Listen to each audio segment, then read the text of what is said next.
दूसरे दिन प्रातःकाल राजा जनक से महर्षि विश्वामित्र ने कहा, हे राजन, दशरथ के इन दोनों कुमारों की इच्छा है पिनाक नामक धनुष को देखने की, अतः आप इनकी इच्छा पूर्ण करने की व्यवस्था कीजिए।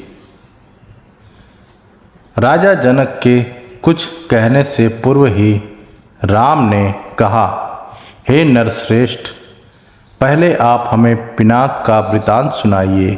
हमने सुना है कि पिनाक शंकर जी का प्रिय धनुष है। शिव जी के पास से यह आपके पास कैसे आया?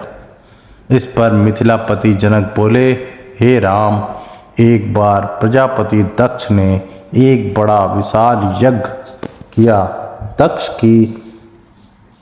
दक्ष जी शंकर जी के ससुर थे। अपने जमाता से अप्रसन्न के कारण उन्होंने यज्ञ में ना तो शिव जी को आमंत्रित किया और ना ही अपनी पुत्री सती को। पति के समझाने बुझाने की परवाह ना करके सती अपने पिता के यहाँ यज्ञ में पहुँच गई। वहाँ सती का बहुत अपमान हुआ। सती ने देखा कि देवताओं के लिए यज्ञ का जो भाग निकाला गया था उसमें शिव जी का कोई भाग नहीं था। इससे क्रुद्ध होकर सती जी ने यज्ञ कुंड में कूदकर अपने प्राण त्याग दिए। महादेव जी के गणों ने जो सती के साथ राजा दक्ष के यहाँ आए थे, लौटकर महादेव जी को सारा वृतांत बताया। सती की मृत्यु की सूचना पाकर महादेव जी बड़े क्रुद्ध हुए। उन्होंने राजा दक्ष की यज्ञ भूमि में जाकर उस यज्ञ को नष्ट कर डाला। फिर वे अपना पिनाक धनुष चढ़ाकर देवताओं को मारने के लिए अग्रसर हुए, क्योंकि देवताओं ने उस यज्ञ का भाग महादेव जी को नहीं दिया था। महादेव जी का यह रौद्र रूप देखकर सारे देवता भयभीत हुए। देवताओं ने अनुनय विनय कर के महादेव जी का क्रोध शांत कराया। क्रोध शांत होने पर महादेव जी ने पिनाक को देवताओं को दे दिया और कैलाश पर्वत पर लौट गए। देवताओं ने उस धनुष को हमारे पूर्व पुरुष देवरात को दे दिया। तभी से यह धनुष हमारे यहाँ रखा है। हमारे पूर्वजों का स्मृति चिन्ह होने के कारण हम इस धनुष की देखभाल सम्मान के साथ करते आ रहे हैं। इसी बीच एक बार हमारे राज्य में अनावृष्टि के कारण सूखा पड़ गया, जिससे प्रजाजनों में भयंकर कष्ट का सामना करना पड़ा। उस कष्ट की मुक्ति पाने के लिए मैंने एक बहुत बड़ा यज्ञ किया। पुरोहितों के आदेशानुसार मैंने अपने हाथों से खेतों में हल चलाया। हल की भूमि खोदते खोदते भगवान की इच्छा से मुझे एक परम रूपवती कन्या प्राप्त हुई। उसे मैं अपने राजमहल में ले आया और उसका नाम सीता रखा। अपनी पुत्री के समान उसका लालन पालन करने लगा। जब सीता किशोरावस्था को प्राप्त हुई तो दूर दूर तक उसके सौंदर्य एवं गुणों की ख्याति फैलने लगी। देश देशांतर के राजकुमार उसके साथ विवाह करने के लिए ललायित होने लगे। मैं अद्भुत पराक्रमी योद्धा के साथ सीता का विवाह करना चाहता था। अतः मैंने यह प्रतिज्ञा की कि जिस शिव जी के धनुष पिनाक पर प्रत्यांचा चढ़ा देंगे, उसी राजकुमार के साथ सीता का विवाह होगा। मेरी प्रतिज्ञा की सूचना पाकर सहस्त्रों राजकुमार और राजा महाराजा समय समय पर अपने बल की परीक्षा करने के लिए यहाँ आए, किंतु पिनाक पर प्रत्यंचा चढ़ाना तो दूर, वे उसे तिल भर खिसका ना सके। जब वे अपने उद्देश्य में इस प्रकार निराश हो गए तो वे सब मिलकर मेरे राज्य में उत्पात मचाने लगे। मेरे प्रदेश को चारों ओर से घेर लिया और निरीह प्रजाजनों को लूटकर आतंक फैलाने लगे। मैं अपनी सेना को लेकर उनके साथ निरंतर युद्ध करता रहा। वे अनेक राजा थे, उनके पास सेना भी अधिक थी, इसलिए मैं इस संघर्ष में मेरी बहुत सी सेना नष्ट हो गई। इस पर मैंने भगवान को सहारा मानकर उसकी तपस्या की। मेरी तपस्या से प्रसन्न होकर भगवान ने मुझे देवताओं की चतुरंगिणी सेना प्रदान की। उस सेना ने आताताई राजाओं के साथ भयंकर युद्ध किया और सभी उपद्रवी राजकुमारों को भगाया।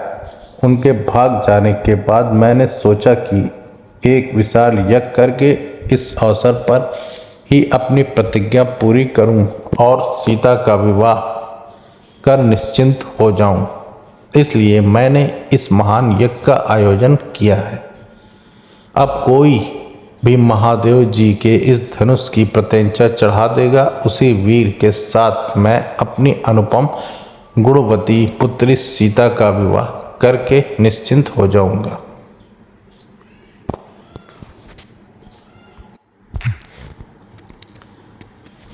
मिथिला नरेश के वहां से विदा हो जाने पर ऋषि विश्वामित्र राम और लक्ष्मण को लेकर यज्ञ मंडप में गए।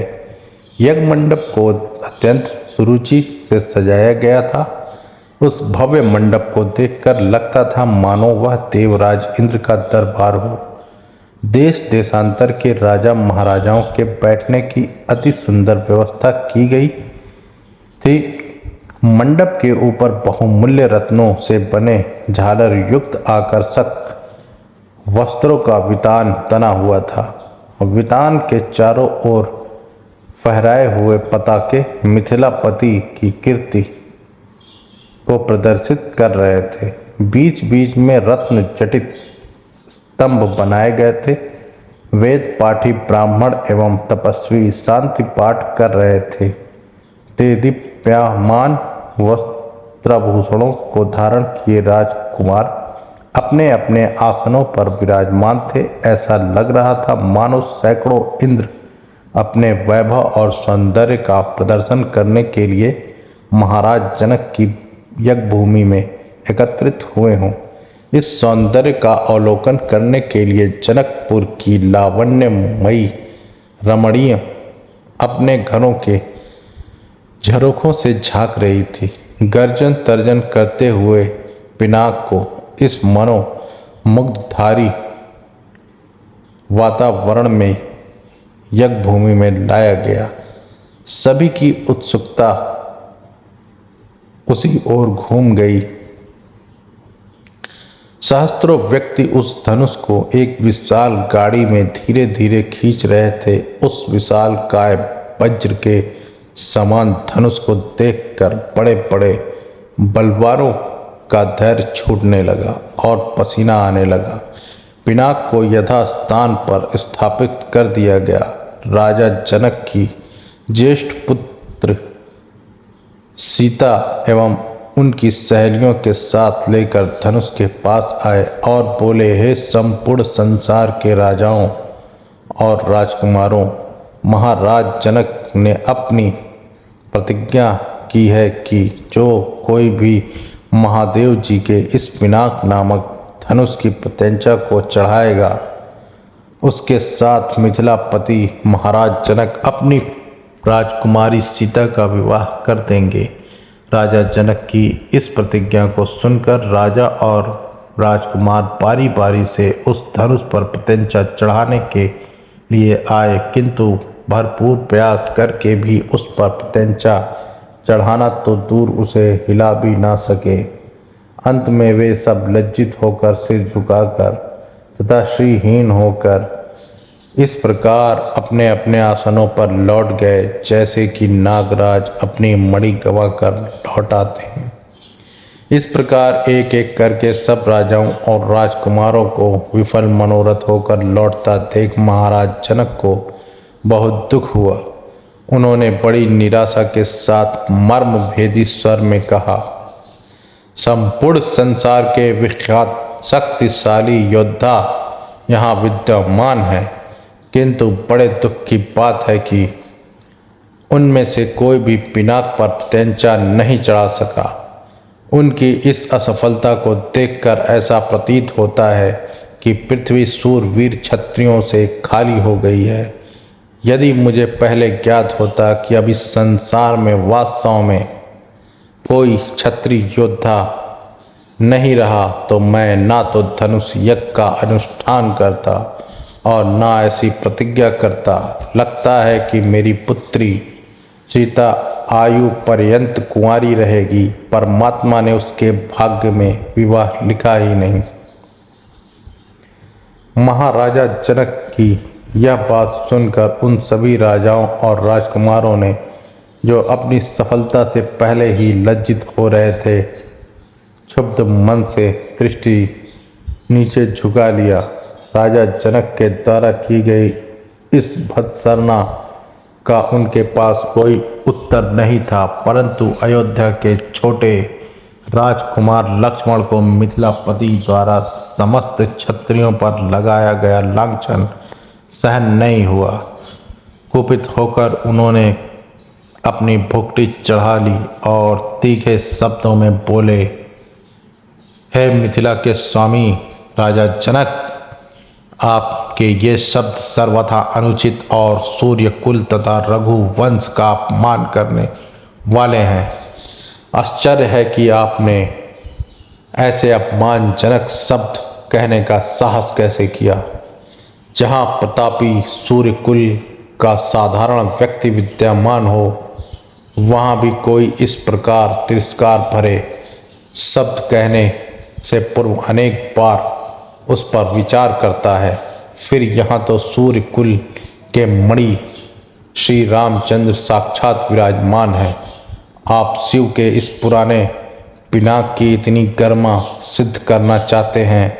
मैं बिना किसी अभिमान के कह सकता हूँ कि इस पुराने धनुष की तो बात ही क्या है। यदि मैं चाहूँ तो अपनी भुजाओं के बल से इस धनुष के स्वामी महादेव सहित संपूर्ण सुमेरु पर्वत को हिलाकर रख दूं, इस विशाल पृथ्वी को अभी इसी समय धरातल में पहुंचा दूं। ऐसा कहते हुए लक्ष्मण के नेत्र क्रोध से लाल हो गए। उनकी भुजाएं फड़कने लगी और उनका संपूर्ण शरीर क्रोध की ज्वाला के कारण थर थर कांपने लगा।